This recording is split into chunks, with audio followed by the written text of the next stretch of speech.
Hi, this is Wilder Fulford. This session is the innovation in MedTech in the age of the coronavirus. Um, I'm the principal of the Fulford Group, which is a transaction advisor in life sciences and medical technology based in London, but with global affiliations. And I'm delighted to be joined today by four distinguished speakers um, who will bring different perspectives to the question. We will first hear from Jeffrey Cohen, who is the managing director and equity researcher in MedTech at Ladenburg Thalmann. Jonathan Goldstein from Boston Scientific, where he's the director of corporate research and ventures.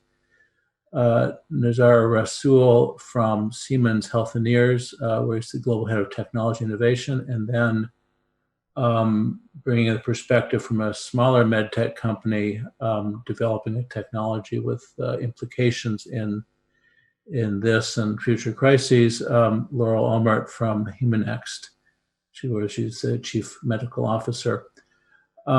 Broadly, although lately much of the attention in the crisis in terms of innovation technology has been around pharmaceuticals and vaccines, which are obviously important. Early on, there was a good deal of attention to PPE and ventilators and so on. That has been an evolving area. I think the ventilator crisis has perhaps to some degree been solved. PPE is still a critical area. There's been a lot of innovation in the area. There are also in broadly knock-on effects, some of them completely unforeseen, in areas such as telemedicine and remote monitoring and ways of delivering healthcare while maintaining social distancing, and impacts on areas such as the general resilience of the healthcare system on the supply side. The general supply chains have been disrupted. The ability of the system to gear up and to deliver goods where they needed, all these are requiring innovation. And I think we'll see longer term effects at the end. Maybe we can have a few minutes to discuss what will the new normal look like, what will be the changes that we can foresee as a result of this vast social and medical experiment that's been inflicted on all of us by SARS-CoV-2 and COVID-19. So with that, I'm going to ask Jeff Cohen to give us a tour d'horizon of the companies that he covers, especially those that have relevant aspect in COVID, and then we will move from there. Thank you. Jeff?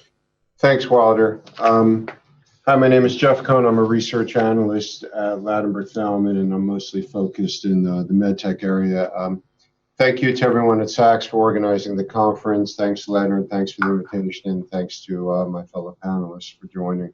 So, MedTech innovation. Firstly, I have a ton of disclaimers, just FYI. Ladenburg does write research on publicly traded companies.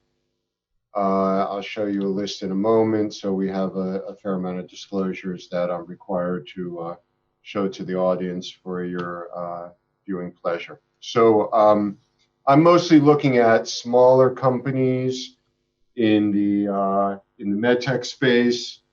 As far as average market caps and median market caps, you can see there: cardiology, vascular, energy, ortho, spine, regenerative, spec pharma, and some visualization and diagnostics.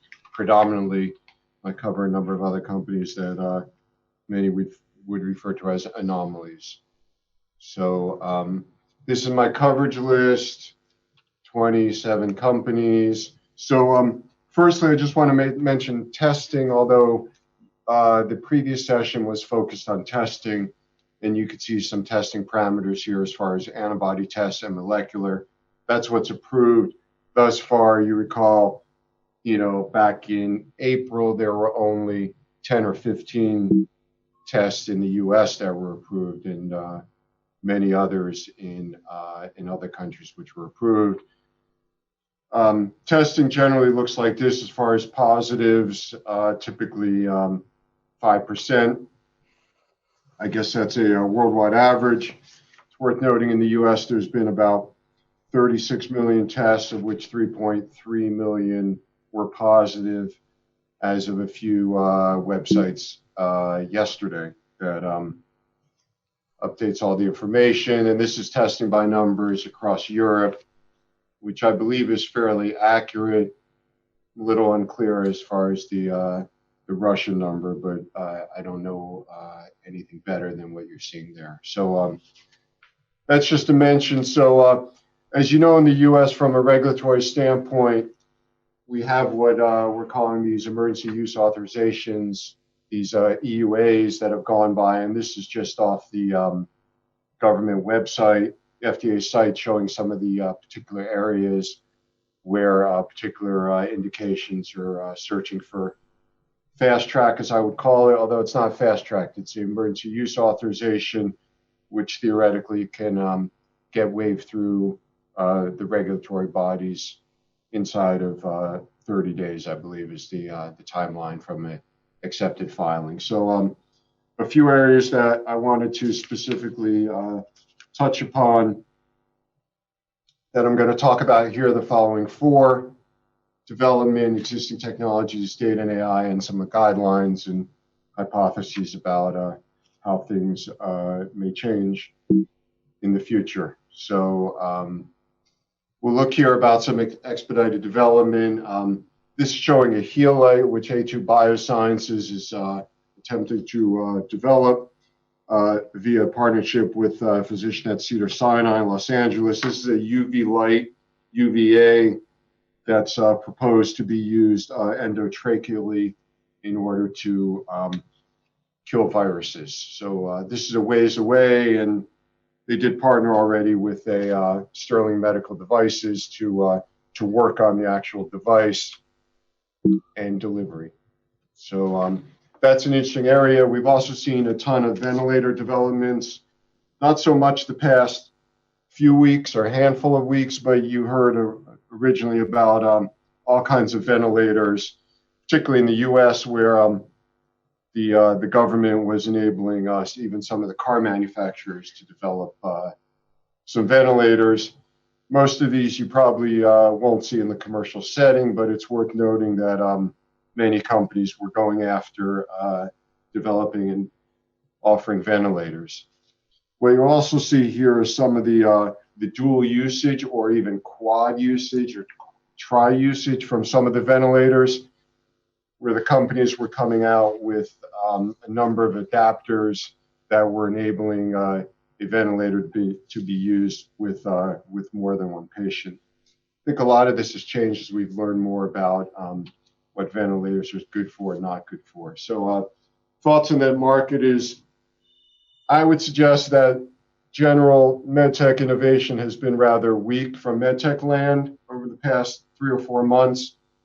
The EAU does provide this swift pathway for many companies and technologies that are out there, certainly expanding the potential utilization for some of the technologies that already exist or already have been used in other settings. And certainly you've seen more agreements with regard to some of the initiatives about technologies and getting them into the marketplace. So secondly, some of the existing technologies are out there. On the left side, you will see Portreo on the left, which is basically doing kidney and urine analysis, that actually developed the bottom component that you'll see, which is kind of an iPad-ish device, which means that the nurse or PA doesn't need to enter the ICU. So it gives them kind of a remote monitoring.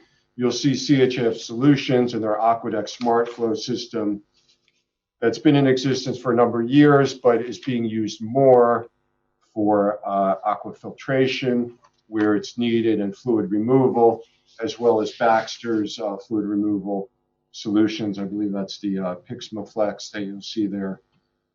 as well. Some of the thoughts here are certainly elective procedures have been largely out.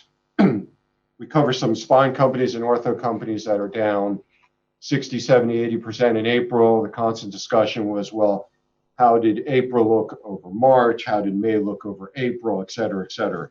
So all the resources at many hospitals were reallocated, and that's coming off in a gradual sense, depending upon the state, depending upon the hospital, depending upon their staff, and whether it's a hospital or an outpatient ASC. The most material impact was probably spine, orthopedics, with some impact on cardiology and vascular procedures that were not deemed essential, were put off. They are coming back in various degrees, and that's changing week by week or day by day. Some of the filtration and fluid management I showed you are seeing definitely a significant benefit, and there's certainly some opportunistic approaches out there. Thirdly, I want to talk about health trackers that you're seeing or hear of. The FlowSonics is a flow patch in the critical setting. ADAR is a breathalyzer, if you will, and certainly the two systems on the right, as well as many others, are tracking data. There's talk of trackers as far as location, tracking COVID patients, and also uploading data. Many data parameters are going into some of these trackers, in some cases 6 or 7 parameters. So I'll move on. Thoughts on the market here. Certainly data and its monitoring and track is at the forefront. Certainly determining the most accurate predictive measurements is the most essential thing that we're trying to go after. Implementation plays an important role, and the data and what to do with it, and some of the predictive analytics and artificial intelligence is being used more and more as time goes on. There's some guidelines for you to look at. A couple examples: sleep medicine, American Academy of Sleep Medicine, as well as the Dermatology Association, AAD, as far as what can be used. In the case of derms, they don't want people on biologics, so it's a big pitch or promotion for using a laser in the case of psoriasis versus a biologic agent, which will keep you more compromised. Some other guidelines, which was interesting, was a recent paper that we read about. In the case of robotic surgery, they're talking about, well, you need one less individual in the OR, and that's very beneficial as far as COVID exposure, predominantly, as well as mention of staffing and cost to a hospital, which in the case of COVID would be secondary. And some thoughts there about the societies, academics, and associations updating on guidelines. We've seen different associations moving at different paces, which is really interesting. So you'll see a cardiology association being more aggressive, where some areas were some associations were less aggressive or more, I would say, reactive to what they're being told by hospitals or physicians as opposed to more proactive. We're also seeing an emphasis on contact with nurses, as we saw with the ventilator example, less contact. In the case of a lot of surgeries, we're seeing different shifting ideas from hospitals where they'll work on 2 independent shifts. They'll have a 4-hour shift and a 4-hour shift, as opposed to having a duration of all their individuals for 1 shift. We had heard about evening and weekend procedures. We haven't heard much since hearing about it. So I don't believe that those have really extended into the nighttime or weekends in the US, generally speaking. So those are some quick and dirty thoughts on what I've seen from our area of looking at. Certainly, if anyone wants these slides, let me know. And certainly, if anyone wants to look at our distribution on companies we cover, let me know. So that does it for me, Wilder. Thank you. Thank you, Jeff. That was great. I'd now like to ask Jonathan Goldstein to tell us about Boston Scientific's overall response to the COVID crisis. Sure. Thank you very much. Can you hear me okay? Yes. Great. Thank you very much for the opportunity, and great to be here today. I'll just define for one moment what I do at Boston Scientific, and then explain the perspective that I get to see when it comes to different things going on at Boston Scientific as we are looking through what our CEO said has been the biggest crisis since he joined in 2011. And I have no doubt that he's right about that. My job is I run the corporate scouting team, corporate research and development, as well as corporate venture. I don't run corporate venture, but as part of corporate venture and corporate scouting, we are looking worldwide for different technologies to help the company in the coming years. Normally not in the next few weeks, but rather in the next few years and possibly beyond that. And as regards to that, we have a lot of interaction all the time, both with projects going on outside as well as projects going on inside the environment of Boston Scientific at every divisional level. So as a result of that, when this situation came along with COVID, the first thing that was happening was that we were already looking, and I'll get back to this in a moment, as to how can we as scouts help, and how can my group generally as corporate research be supportive of the company's efforts. So to start off going one step back, the effects that we were actually looking at were effects that affect our main stakeholders at Boston Scientific. Our key stakeholders at Boston Scientific will break into four categories. There is the company employees, to make sure that they are safe and they do fine through a terrible crisis, both as a personal and from every other aspect in their families. Number two is to deal with the patients who we normally treat and how they are doing. Number three is the physicians, who are our key colleagues, if you like, to ensure that the work gets done. And number four is actually the shareholders on the market as well. And to try and balance all these things takes quite a few thousand of people. The company itself is 36,000 people strong, and some very senior members of the organization are trying to juggle with the problems of each of these levels. Beyond that, and I'll get to this in a moment, but beyond that, our key job is not just to manage what's going on during what's happening in the overall picture, but rather what happens is also to try and develop further R&D and clinical work. And therefore, the result of that is that when it comes to the clinical work that we're looking at, we try and think, how can the company continue in some way while it's having such difficulty going on in the world of the day-to-day activities in the lab? And we'll get to that in a moment as well. Beyond that, we'll speak about a couple of other elements, but let's start off with the company. The employee safety became question number one. So immediately as things started to develop, well before there were any sort of government or state guidelines, and I'm talking here across the world, whether it was China, Singapore, the UK, the US, the job was primarily to ensure that we made sure that our people were safe, which meant we immediately asked them not to come into the offices, and we tried to see how can we manage best inside an organization where we have to work much more with video conferencing systems. And as that was happening, we were trying to ensure that we were learning all the time. I must say, in my group of scouting, where we're strewn across the world at the best of circumstances, there may be some people sitting in the office in Marlborough or Arden Hills in the US, but we have people across other parts of the world who are sitting in far more sparse spaces. So we were pretty adept with using video conferencing. But on the other side, it became much more difficult for other teams, particularly in R&D, clinical, and marketing, to work in this way, and we learned quickly how to do that. Another thing was, how do we try and ensure that we managed to continue with our work? I'll give you examples of some people on my team who are also in R&D teams. Some of them went into the office in order to bring back lab materials in order to work and create a lab inside their own cellars or whatever it might be in order to continue their work. Others tried to ensure that they were talking on a regular basis to people at out-of-hours times, just because that was the only way to conduct business when we were talking about from home to home, for example. And the idea was also that many of our employees tried to see what they could do to help. And that comes into two levels. The first one is we actually had many employees who continued working at Boston Scientific, but at the same time gave up weekends to actually help a little bit more externally as well. And at the same time, we actually had some projects, as we'll discuss in a moment, and Jeff actually alluded to as well, that we actually gave up our facilities in order to help voluntarily to allow people, maybe car manufacturers and maybe others, who wanted to develop things inside a cleaner and more effective environment, or just to expand their size. We had one particular large medical device company that needed another large area in order to do production and assembly, and we gave that over to them. So with those things in mind, we then look at the patients a little bit. Now, most of our patients are not dealing directly with COVID, meaning we don't treat infectious diseases of that sort.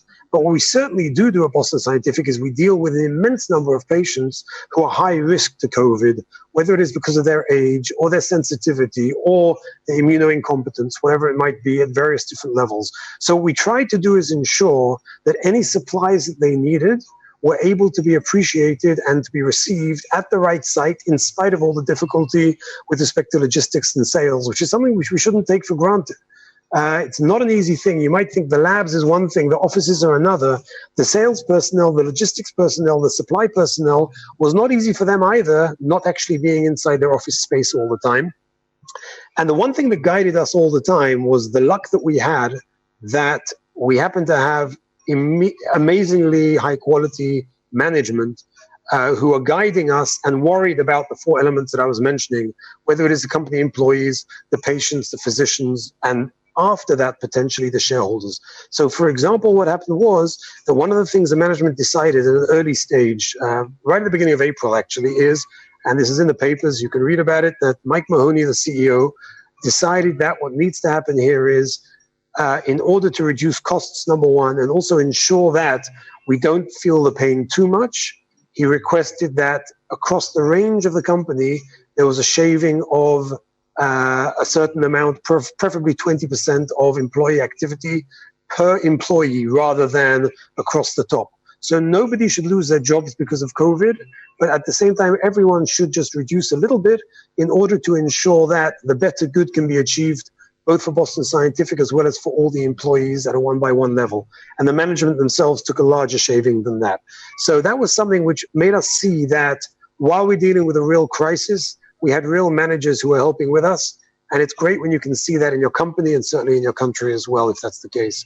And that's one of the things which actually allowed us to understand that in spite of the fact that a lot of our work was elective, as Jeff was mentioning, not perhaps as badly as the orthopedic world, but at the same time, certainly we did feel the pain. And by the way, very interestingly, and something we need to look into, feeling the pain in certain regions more than others. So even though you saw that every region felt the pain, we saw that the Asia-Pac area was treated, I mean, there was a different nature of disease, of course, but it actually affected Boston Scientific in a different way, in different divisional effects than some other companies. It's very interesting to see, and some of that data may come out at some stage.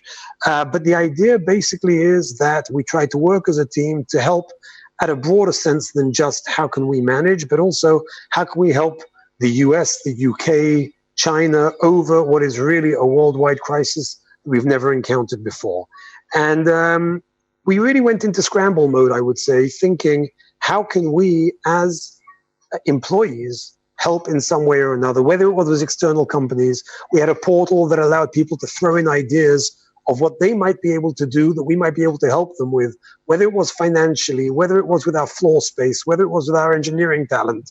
And some of the examples which are well known is the University of Minnesota and Boston Scientific worked closely to work on, at the time, it was one of the earlier revolutions in the world of ventilators.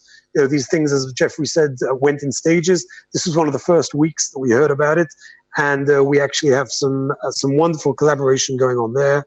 Additionally, we had some very important work going on in the field of PPEs. Yes? Sorry, just time check. Okay, no problem.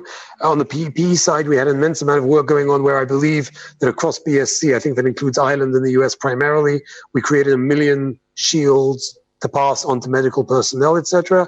And I'll move right on then to just focusing on one thing, which is returning to work. One of the things that we as a scouting team did was we were requested very early on in the whole process to say, guys, we're going to get over this hump and we're going to get over it okay, but we need to think what is the most effective way of getting our people back to work, keeping people safe inside the organization, in spite of the fact that it's inevitable that we are going to end up with COVID not being eradicated from within our regions. So we were lucky enough for the scouting team to actually help with a few ideas some of which are actually being implemented in the company.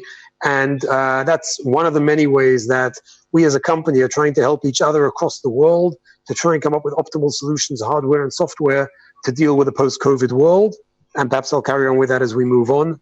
And thank you very much for the opportunity. I hope some of that was clear. And any questions, we're happy to talk about it afterwards. Thanks. Thank you, Jonathan. That was a very interesting perspective from one of the largest MedTech companies in the world. And Nazar, Rasul from Siemens Healthineers.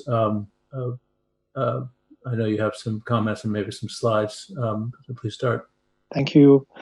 So my name is Nazar, Rasul from Siemens Healthineers. I am also within the corporate technology unit of the company, head of technology and innovation strategy. So we are screening actually the market for new type of technologies which are relevant for us as a company, and we try also to evaluate this technology at early stages and to define also initiatives on how to handle this kind of innovations, either by initiating internal activities or also looking for external collaborations or investment options. So first of all, let me express my gratitude for being able to join this panel discussion, certainly in the context of current COVID situation globally. It's definitely also the right time for having this kind of conversation, trying to understand the implications of this pandemic, and also trying to understand how healthcare in general recovers from this situation, but also what does it mean for us as a MedTech company. So the question that drives us as a MedTech player goes certainly into that direction, as we provide a technology based to address different challenges of healthcare providers, also addressing certain steps of the treatment pathway when we look to specifically to COVID and to the patient pathway along the COVID treatment. So how the technologies support the healthcare systems in order to treat efficiently patients, in order to increase the efficiency of treatment.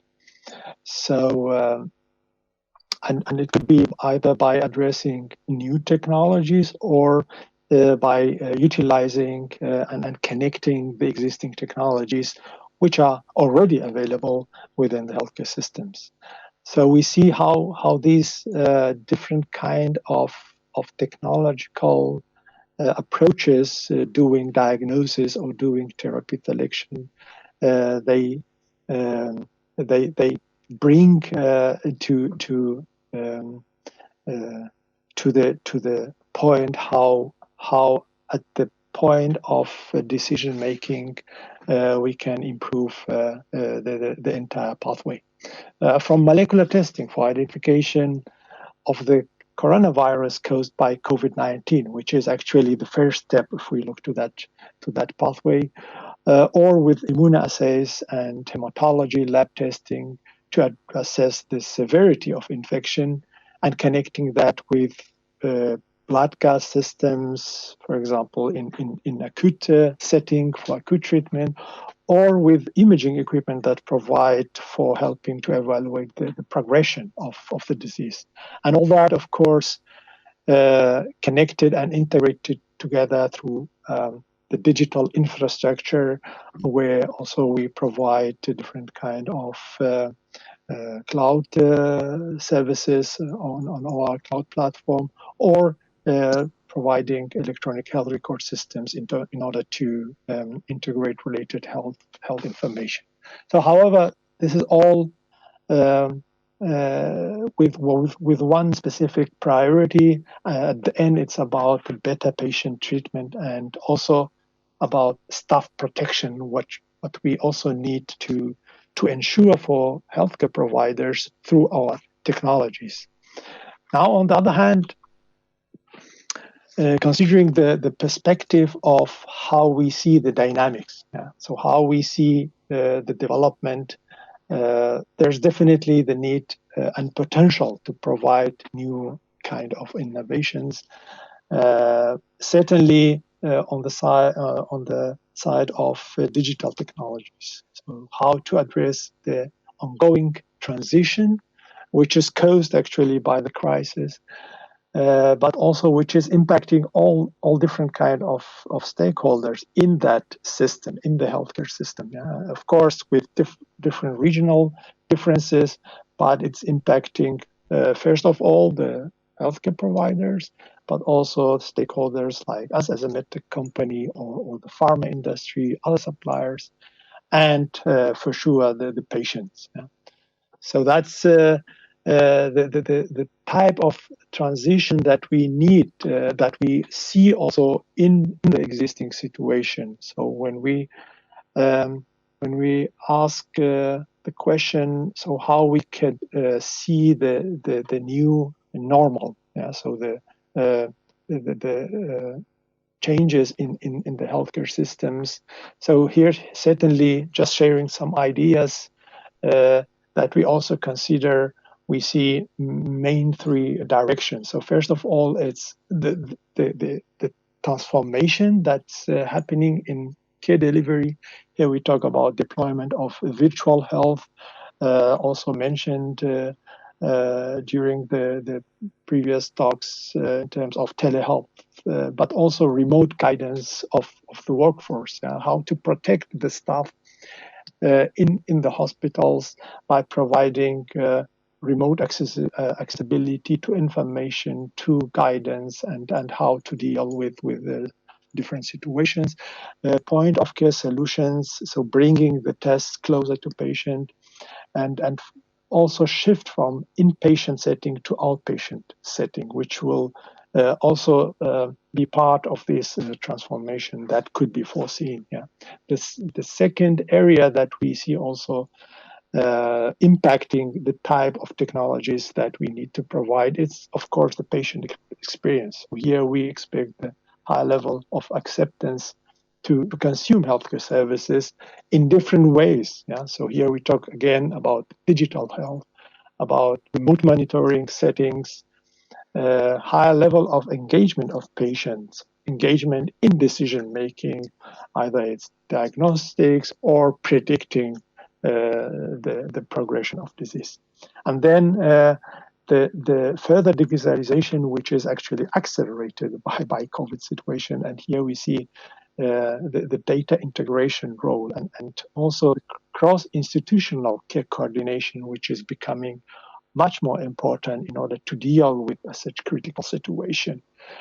AI, it's also a known area, but here we see that the acceptance of AI-based predictions and AI-based clinical decision support for risk stratification, for evaluation of disease progression in order to react at the right time with the right decision, but also connecting that to the entire public health management. And so here we talk about managing health on population level, looking to certain regions, to even on country level, to predict this kind of pandemics and critical situations. So with that, just wanted to provide you with a short journey around the ideas and thoughts about where we see the changes and how the technologies that we provide also can help in that transformation. So thank you from my side, and please let me know if there are any questions, thoughts, and also can approach me after the event. Thank you. Nazar, thank you for that fascinating overview. Those are some terrific insights, very much appreciated. And now I'm going to switch over to Laurel Omert from Hemanext, which is a client of mine that I've done some work with, working in a fascinating area of market that is much larger than many of you may realize, blood transfusions. There's about 110 to 120 million blood transfusions a year.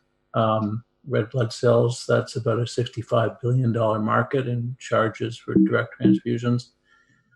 It's huge, by far the largest biotherapeutic substance in the world, and still stored in fridges the way it has been for 40 years.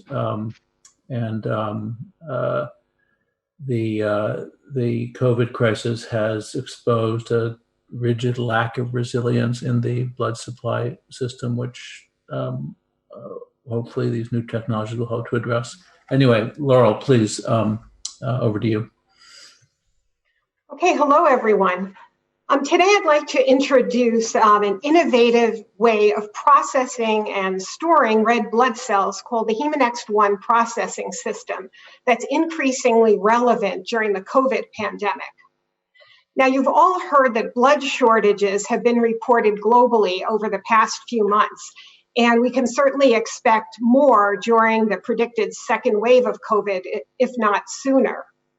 So persons particularly affected by these blood shortages include those chronic transfusion-dependent patients who may need as much as 2 transfusions every several weeks in order to maintain their state of health, such as patients with myelodysplastic syndrome, thalassemia, and sickle cell anemia, and those who need large volumes of blood at one time as a result of trauma, surgical bleeding, or postpartum hemorrhage. And in the United States alone, patients require over 36,000 units of red cells per day. So how can Hemanext help? Well, when red blood cells are collected and stored for 42 days, their quality and function deteriorate over time, as visibly depicted in these electron micrographs that show the progression from the smooth shape of the cell to a more rigid shape that easily fragments and then is not able to carry oxygen and deliver oxygen to the tissues, which is, of course, the function of red cells. Biochemically, this is known as the red cell storage lesion, which is a term used to describe the consequences of damage to the red cells that occur due to oxygen or oxidative stress. Now, to understand what Hemanext does, it's important to look at 2 facts. So I direct your attention to this figure on the right that shows oxygen saturation on a scale of 0 to 100% in the units of red cells, and days of storage on the x-axis. Now, first of all, donor blood units that you see here at day 0 at the time of collection have varied amounts of oxygen in them already that can range from 22 to 86%, and you can see the distribution in this particular study. The second fact to note is that the amount of oxygen in these donated units never goes down. It always increases, as clearly is seen on this graph. It never decreases. So what does Hemanext do? And I'll direct your attention to the part of the figure on the bottom. So the Hemanext system reduces the amount of oxygen in donated blood to below 20%. As you see, it takes those units and moves them to here. And then it maintains that level throughout storage, which of course eliminates this donor variability, first of all, but then more importantly, preserves red cell quality and function. The illustration depicted here shows how the red cells are processed to protect them from excess oxygen damage. So first, the donor cells are collected into a conventional PVC storage bag, and then the red cells are transferred to the Hemanext oxygen reduction bag, which reduces the blood oxygen saturation to below 20% in 3 hours. The cells are then transferred to the HSB or Hemanext storage bag and placed in the refrigerator until they are needed. Hemanext technology has been perfected over 10 years of development and supported by 7 NIH grants. On the left, the randomized study supported by NIH and submitted to FDA compared conventionally stored blood to Hemanext and demonstrated that the hypoxic Hemanext stored cells exceeded regulatory requirements for hemolysis and 24-hour recovery. This superior recovery of viable red cells that are capable of delivering oxygen where it is needed is why transfusion medicine experts state that Hemanext will be able to increase the time between transfusions for chronically transfused patients, thereby both bolstering the blood supply since these patients will receive fewer units over time, and also, most importantly, improving care of the individual patient who should have fewer of the untoward sequelae of chronically transfused blood and fewer trips to the blood center in this time of social distancing.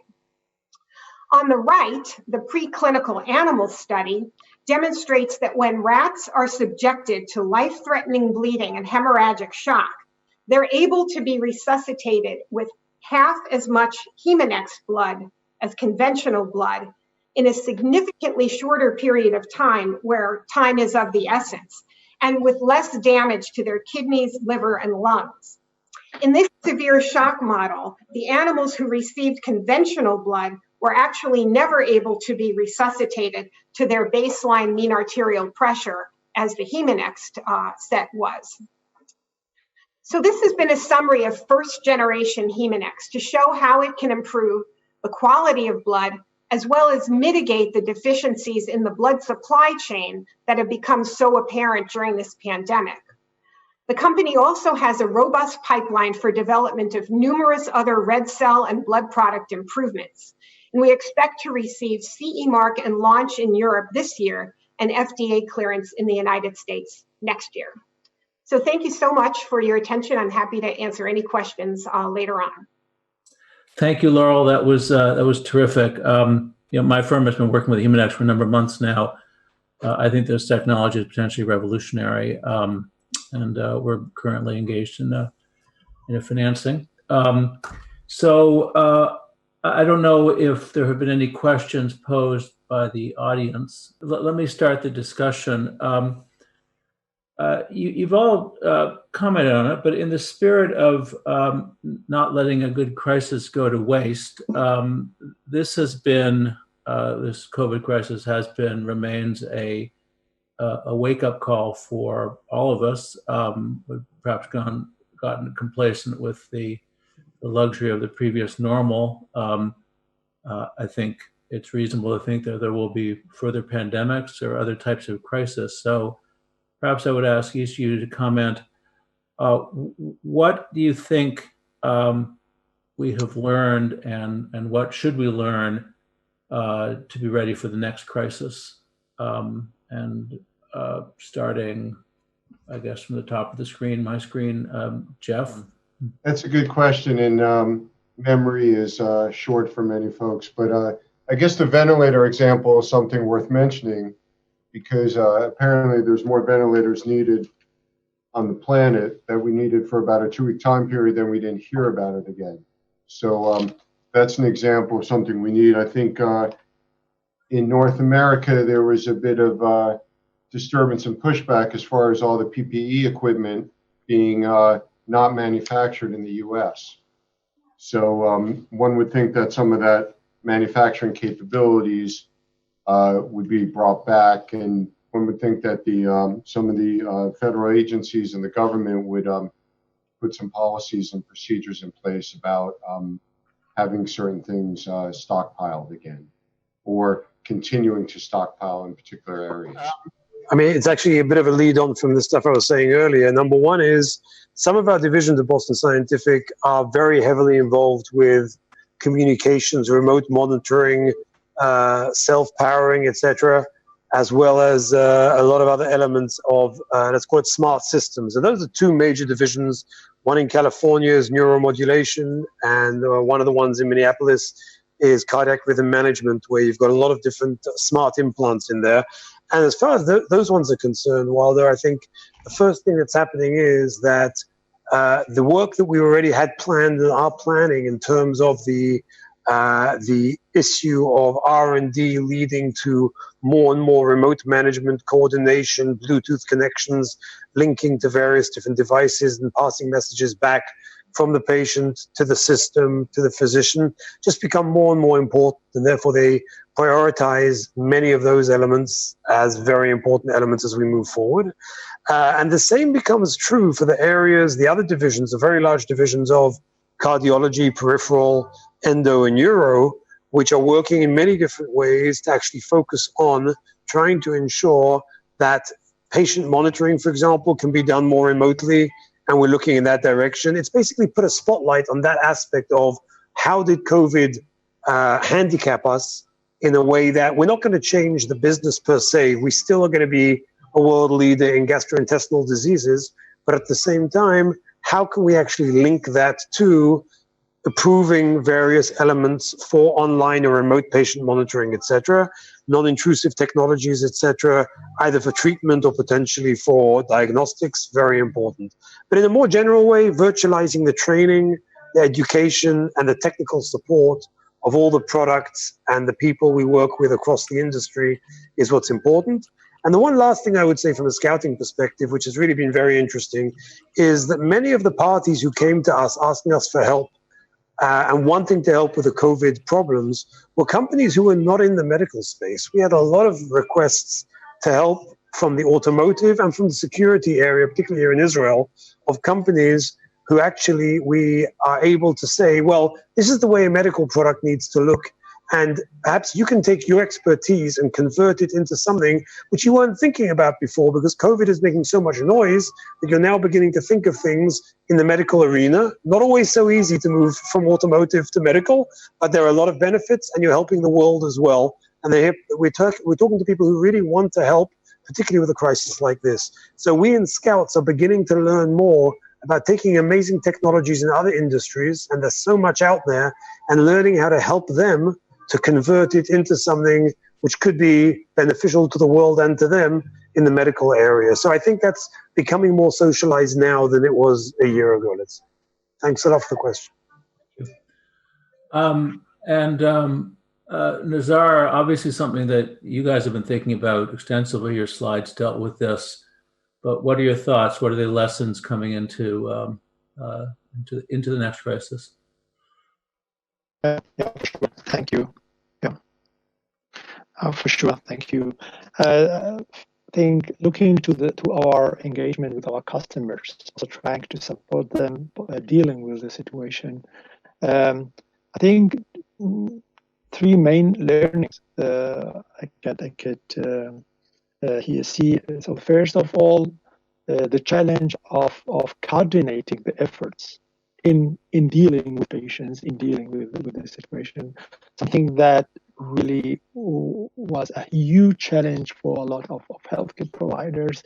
And here we also have seen that certainly we need to think about new technology solutions in order to drive this coordination and more its operation management, not only within one facility, but rather it's a cross-institutional care coordination topic. Yeah. And certainly it could be addressed also by further digitalization within healthcare systems.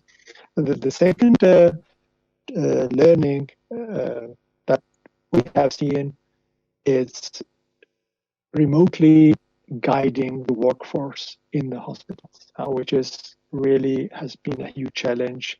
We have seen also that, of course, there are different kind of healthcare providers, different kind of hospitals, and in many cases, the workforce was not appropriately prepared for such crisis, and they just needed this kind of guidance, and it could have been provided more remotely. That's then the other learning. And the third one, it's the shift from how to enable also the healthcare system to shift the existing model and having more dealing with patient in outpatient modes. Yeah. So these are the things that I could. Those are excellent points, and what we're thinking about. Laurel, any thoughts to add to the? Well, for me, my biggest learning was how volatile the United States blood supply was, because as a trauma surgeon, I need a lot of blood at one time. And right away in March, even when COVID was just starting to get its foothold, we were constantly alerted by blood centers that they were running low on inventory. And a lot of that, of course, was because the big donations had been shut down in the mobile blood collection units. And number two, people just were told to shelter in place and not go out and donate. So when the media stepped in and helped recruit people, then blood donation started again slowly. And of course, what helped during this past months of crisis were two facts. Number one, elective surgeries were all on hold. So you didn't need the usual amounts of blood for that. And also, thank heavens, COVID was not a hemorrhagic type of infectious disease. It was more of a thrombotic on the opposite side of the spectrum. So we didn't need extra blood for that. But certainly, watching what had happened, it's clear that if there is a constellation of a perfect storm at some point in a second wave or a new type of biological threat, really we run out of blood pretty quickly. So the learning would be to really be aggressive. And Jeff, I think, pointed out, people, once the crisis is over, people forget. So hopefully they won't forget.